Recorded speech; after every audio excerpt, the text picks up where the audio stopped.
Bismillahirrahmanirrahim. Assalamualaikum warahmatullahi wabarakatuh. Alhamdulillah wassalatu wassalamu ala rasulillah wa ala alihi wa ashabil ajma'in. Dear respected brothers and sisters in Islam, subhanallahi wa bihamdihi, subhanallahil azim. All praise is due to Allah subhanahu wa ta'ala who has given us this month of Ramadan. May Allah subhanahu wa ta'ala make us and open all doors of opportunities to do good deeds in this month of Ramadan and earn His pleasure. Amin ya Rabbal Alamin. Respected brothers and sisters in Islam, let me start off today's session with the hadith of Nabi sallallahu alaihi wasallam reported by Abu Dhar al-Ghifar. Abu Dhar al-Ghifar radiyallahu ta'ala an narrates that one night he was not able to sleep. He woke up from the middle of the night and started to walk across the streets of Medina. As he was walking, he saw someone very familiar to him who was walking in front of him. It happened to be our beloved Prophet sallallahu alaihi wasallam. Abu Dhar then thought to himself of joining the Prophet ﷺ in the middle of the night in a private conversation, but something stopped him. Maybe he was thinking the Prophet ﷺ is trying to seek his own time and that he shouldn't disturb him. But Abu Dhar al-Ghifar was very curious where the Prophet ﷺ was going, so he followed the Prophet ﷺ, and at one point the Prophet became suspicious that someone was following him, and he says, "Who is there?" And Abu Dhar al-Ghifar came out, "Ya Rasulullah, it is Abu Dhar." "What do you want, Abu Dhar?"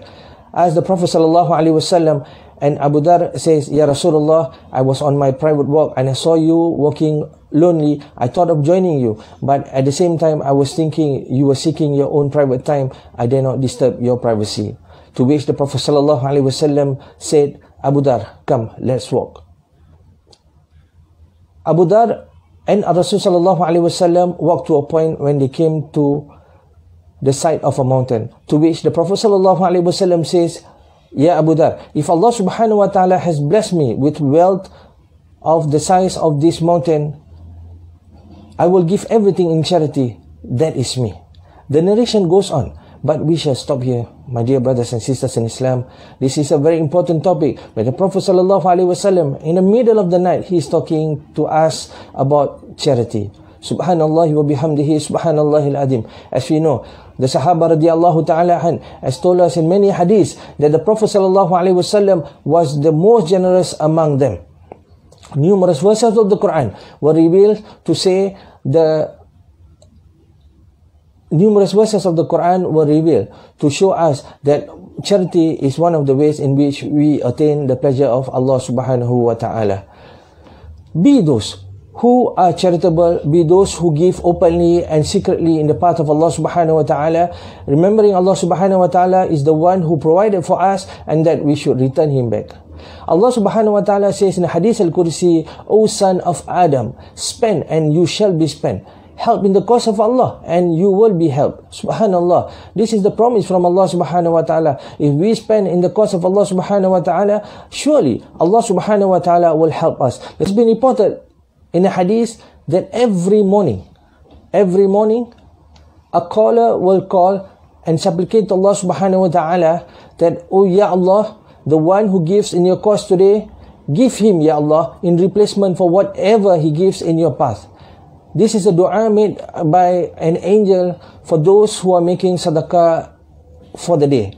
It is an honor to spend in the path of Allah subhanahu wa ta'ala. It is a security that Allah subhanahu wa ta'ala will provide barakah in our life. Barakah, blessing, is something that we need dearly, my dear brothers, in our life. Sometimes there is so much of wealth, but there is no barakah in our life. So by giving sadaqah, Allah subhanahu wa ta'ala will bring us the barakah in our life. Every single thing the Prophet ﷺ had, he would give immediately in sadaqah. There was a day in which the Prophet ﷺ was performing the Asr prayers with the Sahaba radiallahu ta'ala an. And after the prayers, the Prophet ﷺ immediately rushed out to his home. And he came back a few minutes later.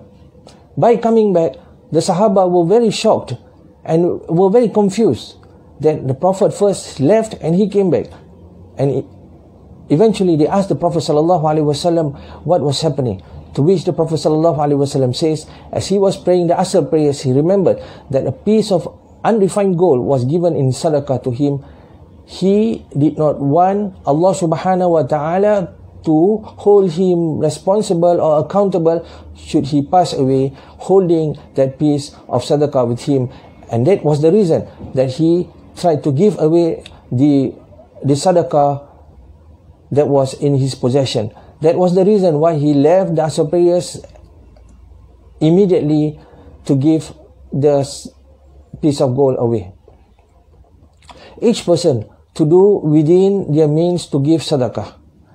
And by giving sadaqah, we are not benefiting the beneficiaries alone, my dear brothers, but we are benefiting ourselves. These are opportunities that are open for us to prevent any calamity striking us. It has been said in the hadith that charity prevents any calamity.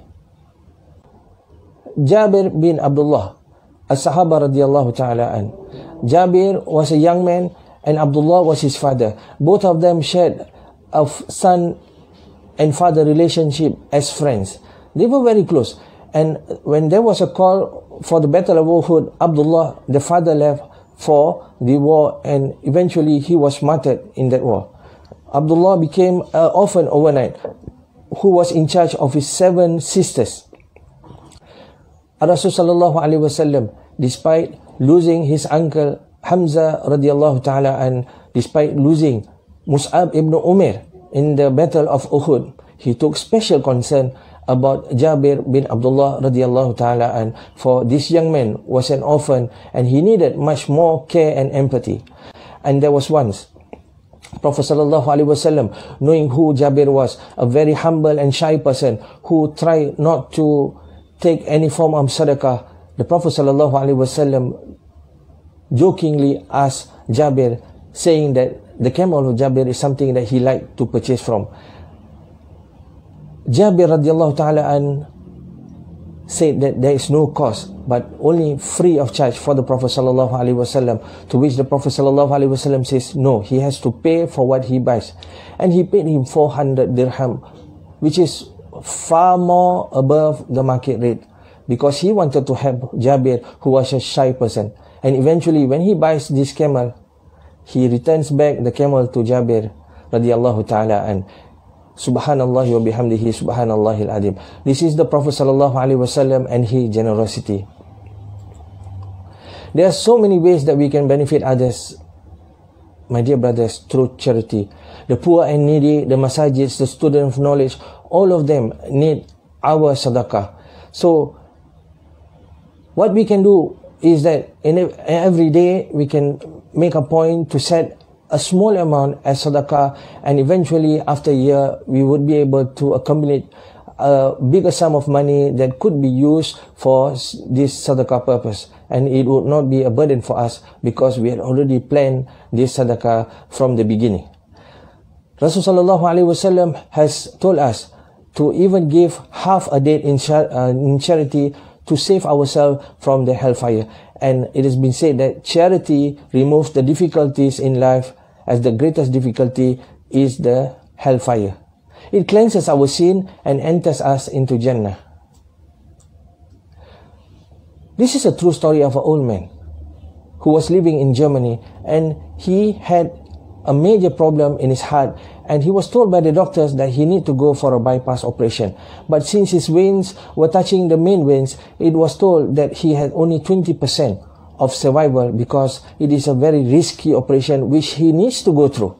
The man eventually agrees to go through the operation, but he says to the doctor, just give me a week or so that I can go back to my country and meet my friends and relatives to somehow say goodbye to them before anything happens to me. He goes back, and when he was walking along the streets of his hometown, he sees an old woman by the side of the butcher shop, and she was picking those small pieces of meat in a bowl, to which the old man asked her why she was doing so, and she replied that she was a very poor person who could not afford any meat for her children, and this is the only way that she can pick up some piece of meat from the ground and feed her children. The man immediately, he paid the butcher a big sum of amount to ensure that there is a regular supply on a weekly basis to this lady for her and her family, so that she need not come here to pick up the dirt from the floor. And this lady made dua to Allah subhanahu wa ta'ala that Allah subhanahu wa ta'ala prolong his life for this help that he has done for her.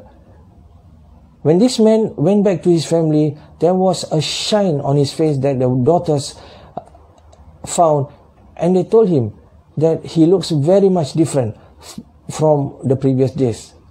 The man eventually goes back to the doctors for the operation, and the doctors ask him what was that strong medication that he took in his hometown that has opened all the veins.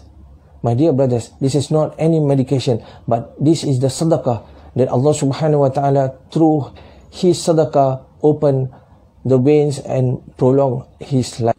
One of the groups that will be shaded on the day of judgment is a man who gives charity in secret such that his left hand doesn't know what the right hand had given. The charity is the one that is going to save us on the day of judgment and going to remove whatever calamities that has been